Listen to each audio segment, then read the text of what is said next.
بعض لوگ نبی اکرم صلی اللہ علیہ وآلہ وسلم کے عظیم الشان معجزۂ معراج کے جسمانی ہونے کا انکار کرتے ہیں، جن میں سر سید احمد خان جیسے مفکر بھی شامل ہیں، نیچری فکر کا بھی ان کے اندر شامل ہے، اور قادیانی بھی یہی کہتے ہیں کہ آپ صلی اللہ علیہ وآلہ وسلم کی جو معراج ہوئی وہ خواب کی حالت میں ہوئی، عالم بیداری میں نہیں ہوئی، اور اس کی وجہ وہ یہ بیان کرتے ہیں کہ ایسا ہونا ناممکن ہے، یہ ہو ہی نہیں سکتا کہ ایک انسان وہاں تک جائے اور ساتوں آسمانوں سے بھی آگے چلا جائے، سدرۃ المنتہا سے بھی آگے، اور اللہ کے عرش تک پہنچ جائے اور اللہ کی بارگاہ تک پہنچ جائے۔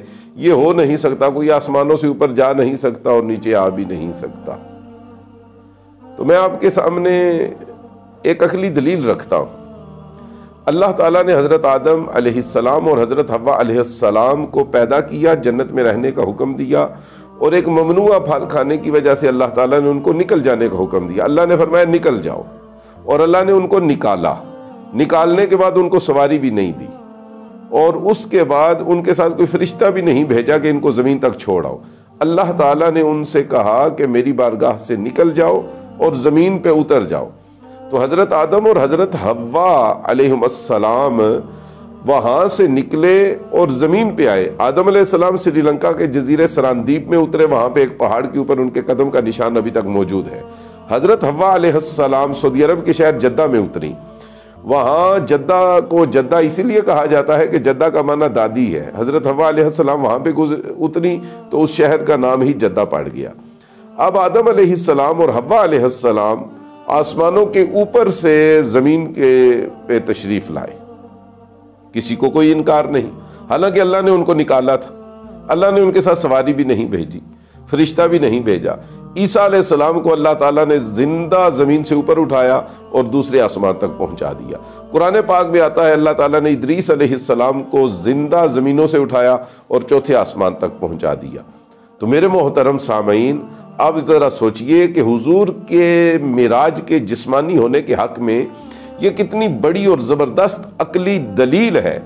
ہمارا موقف یہ ہے کہ آپ صلی اللہ علیہ وآلہ وسلم کو معراج ہوئی اور حالت بیداری میں ہوئی، جاگتی ہوئی آنکھوں کے ساتھ ہوئی اور اپنے پورے جسم کے ساتھ ہوئی، اور اس دلیل کی وجہ سے ہم یہ مانتے ہیں کہ اگر آدم علیہ السلام اور حوا علیہ السلام ساتوں آسمانوں سے گزر کے زمین پہ آ سکتے ہیں جن کو اللہ نے نکالا تھا، وہ اگر زمین پہ آ سکتے ہیں تو جس محبوب کو اللہ نے بلایا ہے وہ ساتوں آسمانوں سے اوپر بھی تشریف لے جا سکتے ہیں۔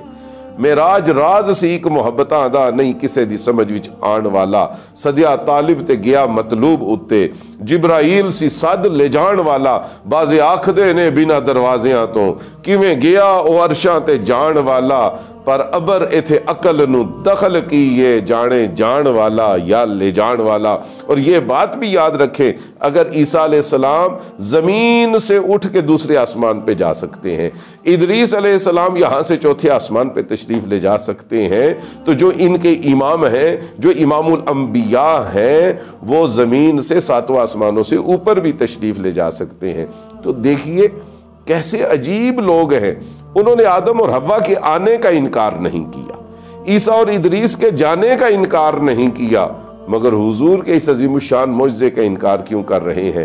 ہمارا عقیدہ بالکل معتدل ہے، متوازن ہے۔ ہم آدم اور حوا کا آنا بھی مانتے ہیں، عیسیٰ اور ادریس کا جانا بھی مانتے ہیں، اور اپنے محبوب کریم حضرت محمد مصطفیٰ صلی اللہ علیہ وآلہ وسلم کا شب معراج کو ساتوں آسمانوں سے اوپر اللہ کی بارگاہ تک جانا اور واپس آنا بھی مانتے ہیں، اس لیے کہ ہم انہیں بھی مانتے ہیں، ہم انہیں بھی مانتے ہیں، ہم انکار نہیں کرتے۔